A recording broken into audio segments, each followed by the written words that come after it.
Hello, I'm Archbishop William E, and it is my pleasure to greet you today and to offer some brief thoughts as you consider prayerfully the choices you will make in this year's upcoming general election on November 6th. Because we, as Maryland voters, will be given the opportunity to make critical decisions on issues with profound consequences for our society, I felt it important to explain our church's teaching on the issues before you. I pray my words will be helpful to you as you form your consciences prior to casting your votes. But first, please vote. It's likely that no right or freedom has commanded greater sacrifice than our right to vote. Many women and men have fought to secure and preserve this freedom, some paying the ultimate sacrifice. And too many around the world die each day for a right too many in our country take for granted. Please honor them by voting in this election. Second, one of the questions on this year's ballot, question 4, will allow Maryland voters to decide whether to uphold the law which allows Maryland students who are undocumented residents to pay in-state college tuition rates.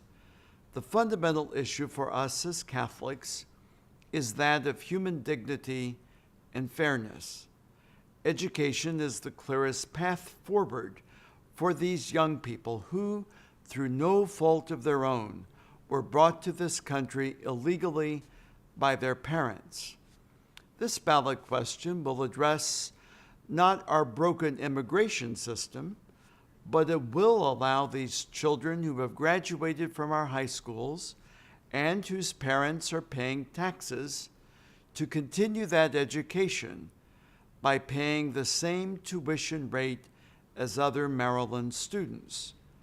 They would not displace seats reserved for Maryland residents and would initially only apply to community colleges. Our support of this law reflects our support for individuals who seek to realize the fullness of their God-given human dignity. The same reason we support laws that prevent abortion and programs that treat addiction and joblessness and homelessness. We agree that a long-term comprehensive solution to our broken immigration system is needed, but we also agree that every child deserves access to an education so that they can make use of their God-given gifts. And third, citizens of Maryland will have the enormous responsibility on question 6 of deciding the fate of a law that seeks to change the legal definition of marriage in our state. In short, Maryland voters will decide whether marriage, as it has been known for centuries, will remain as God intended, as a union of one woman and one man. This issue raises very difficult and often conflicted thoughts and emotions for us, all of us.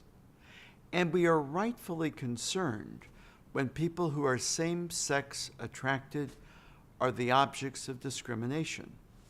At the same time, I'd ask you to consider these reasons why the legal definition of marriage should not be changed and why it is necessary for us to stand up for marriage and keep intact what has been society's most foundational social unit for all ages.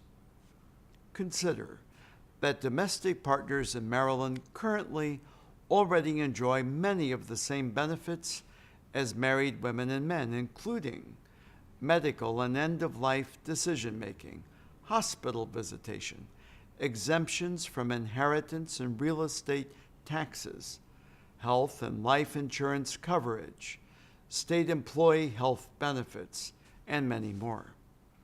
It simply is not necessary to redefine marriage for all of society to provide benefits to other couples. Consider also that voters in all 32 states where this issue has been on the ballot have chosen to uphold traditional marriage. They made this choice not because of a discriminatory view, not because they sought to deprive anyone of rights and benefits, but because they believed children deserve the opportunity to be raised by a father and a mother, and because marriage is a term that has always been reserved for the only relationship capable of bearing children.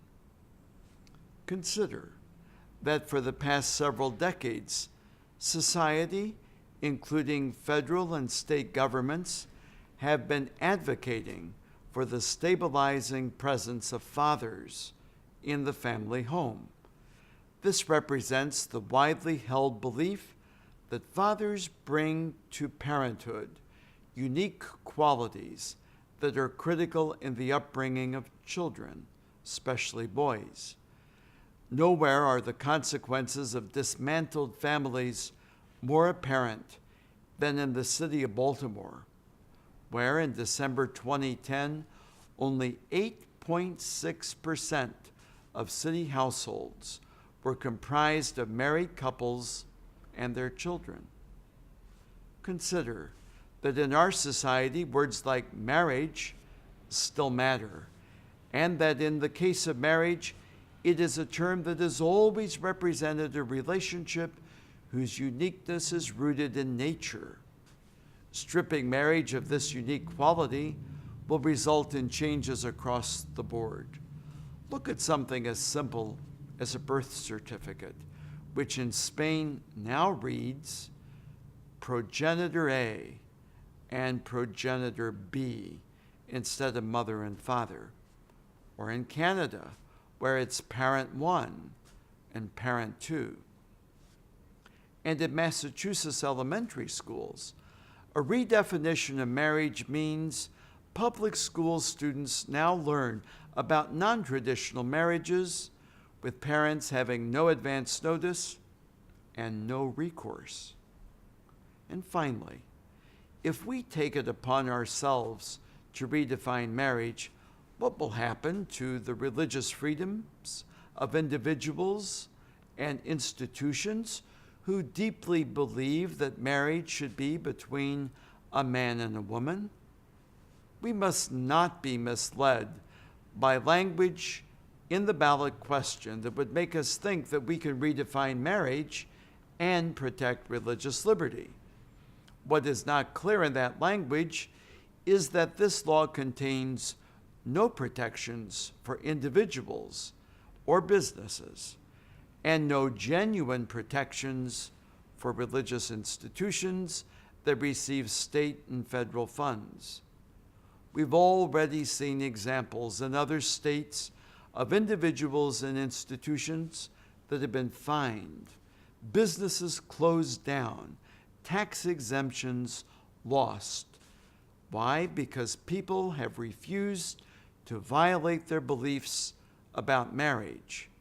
And we should not fool ourselves into thinking that it can't and won't happen here in Maryland.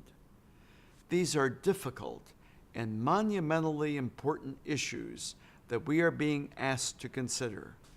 I urge you prayerfully, consider these concerns. I ask you to pray and to dialogue with your family members, your friends, your neighbors, in a spirit of civility.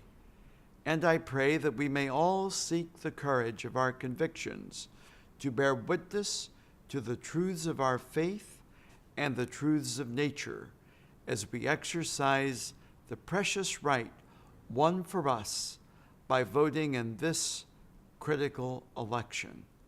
Please remember, every vote will count on these ballot issues on Election Day.